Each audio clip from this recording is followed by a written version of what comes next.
Well, it's really nice that you can join us back for Breathe tonight. I hope you've had a really good Saturday and enjoyed some rest and maybe finished off homework or whatever you normally do on Saturday. Maybe it's some family time or just some time to yourself doing what you like to do. So I hope you've had a great day. We are starting a new 5-week series just leading up to Easter, all learning about how we can talk to our friends about Jesus, how we can live for him in our lives. And I know we spoke about one of the nights of Breathe Easy, our chapter from Martin's book, We Are Satellites, was about evangelism. So in my group, we had some really good conversations about that, and I felt like it was an important topic for the next few weeks as we draw up to Easter, just to go a bit deeper. So Dave is going to be doing our teaching for the next 5 weeks, and I am going to hand over to him now to introduce our first topic, our first point. So over to Dave. Thanks, Dave. Hi everyone, Dave here.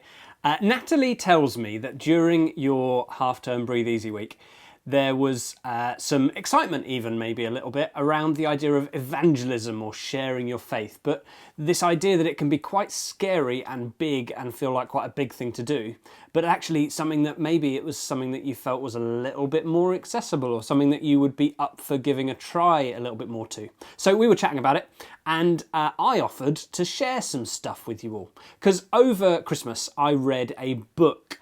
And it's a book that I've been waiting for quite a while, actually. Because there's a couple of guys in the United States called Dave and John Ferguson, they're brothers.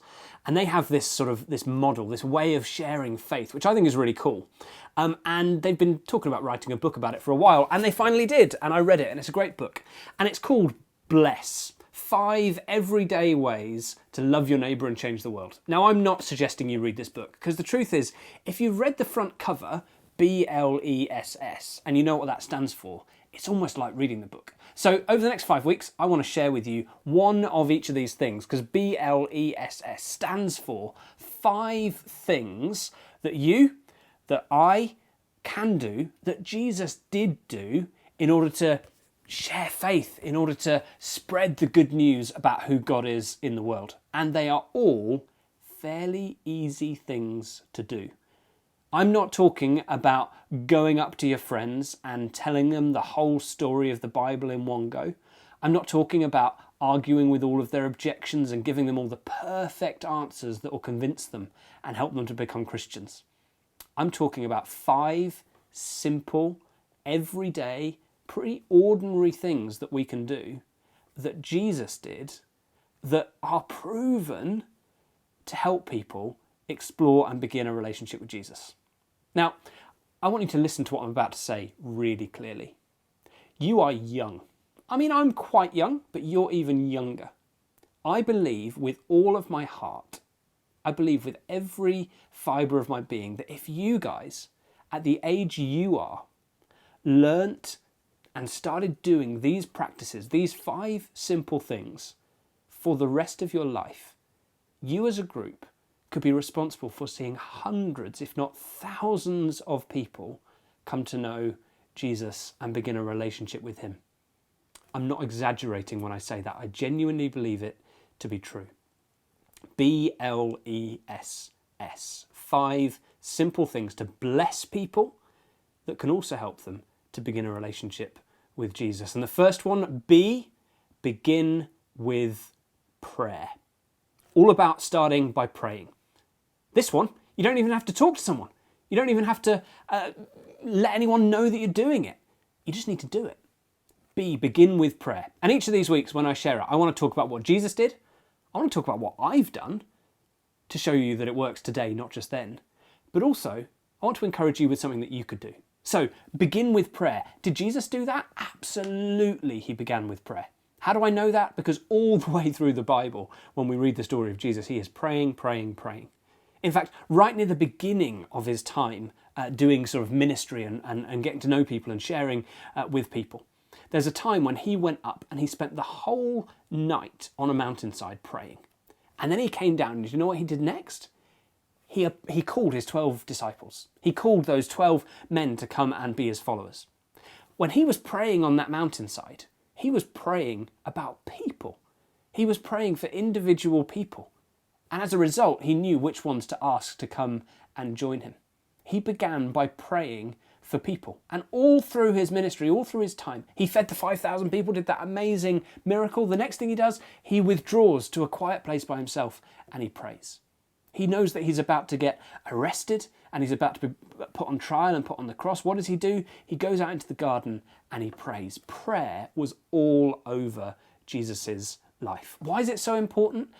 Because prayer is inviting God to do what he can do, so it's not all about what you and I can do. I can't do much with my life. I'm not that impressive. And I hate to break it to you, but in some ways, neither are you. But God is. God can do amazing things. Now, there are great things about you, there are great things about me, but God is greater than all of that. The reason why it's important to begin with prayer is that it means it's all about what God is going to do and not what you and I can do. That's why Jesus spent so much time praying and listening to God. So that's what Jesus did. What about me? Well, a couple of years ago, at the beginning of the year, it was the beginning of 2019, we made a bunch of little cards, little credit card sized cards, and we gave them out to every adult at Gold Hill. And on one side it said pray for 5, and on the other side it had space to write 5 names. And we encouraged everyone in the church to be praying for 5 people who didn't yet know Jesus. Could be anyone that they knew who they wanted to see come to faith and come to know Jesus. And so I wrote down 5 names. I wrote down the name of a friend of mine when I was a teenager who I used to work with. I wrote her husband's name down because I still know her and I've got to know her husband as well. I wrote down the name of a guy that the husband of a friend of mine who I've got to know, and she's a Christian, but he wasn't. I wrote down the name of someone who I just met, but who I felt was someone that I should be praying for. And I wrote down the name of another friend who I was getting to know and who I wanted to come to know Jesus. I wrote them all down and I started praying for them. And you know what? It's now 2 years later? 2 of them are Christians. Did I lead either of those people to faith? No. I wasn't actually the one responsible for doing that. I wasn't the one who was able to tell about Jesus and pray with them to help them become Christians. That wasn't me. That was someone else. But what did I do? I prayed. Now, am I saying that if I hadn't prayed, they wouldn't have become a Christian? I'm not saying that. I don't know. I don't know what would have happened. All I know is that I prayed, and now 2 people, and I'll be honest, it's 2 of the people who I thought were least likely on that list, who came to faith and are now Christians. So now I've had to pick up some other people, so I've still got 5 as well.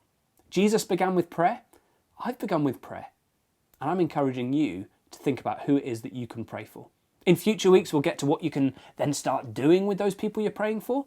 But for now, what I want to encourage you to do is to think about who is it that you're going to pray for. And here's something simple you can do. Get a bit of paper and draw in it a 3x3 grid. Put yourself in the middle, write your own name or draw a picture if you're that way inclined. And then think around the outside, who are 8 people who you're connected to? 8 people who you know. Could be a family member, could be a friend, could be someone at school, could be someone you've met anywhere at all. Could even be someone you've never met at all. Maybe a celebrity, maybe someone who you think that'd be cool if they came to faith. It's not actually about you doing it. It's about God doing it. So who can you pray for? Be good to make sure there's a few people on that list that you know though, that you can actually have a conversation with at some point. Who is it that you could pray for? And then what I want you to commit to do is to pray for them every day by name. I'm not talking about an hour for each of them. I'm saying just name them all to God every day. God, I want this person to come to know you and begin a relationship with you. Please, would you do something in their life? Lord, please would you move in this person's life so that they start to see who you are. Lord, help me to be a good friend to this person and to show them something of Jesus. At this point, I'm not asking you to do anything else, but write those people's names down and pray for each of them every day. That's B. B-L-E-S-S. Bless. B is begin with prayer. Jesus did it. I've started to do it, and I'm encouraging you to do it as well. Next week, I'm going to be sharing about what the L stands for, but today, simple as, begin with prayer. Well, I hope that was helpful for you, and I hope you've been able to take some points away from that. We are now going to be joining on Zoom together, so the Zoom link will come to the Breathe group for some games and some discussion group time and some time in sung worship together. So I hope that was helpful for you. Bring your questions, bring your thoughts to our discussion groups on Zoom. See you shortly.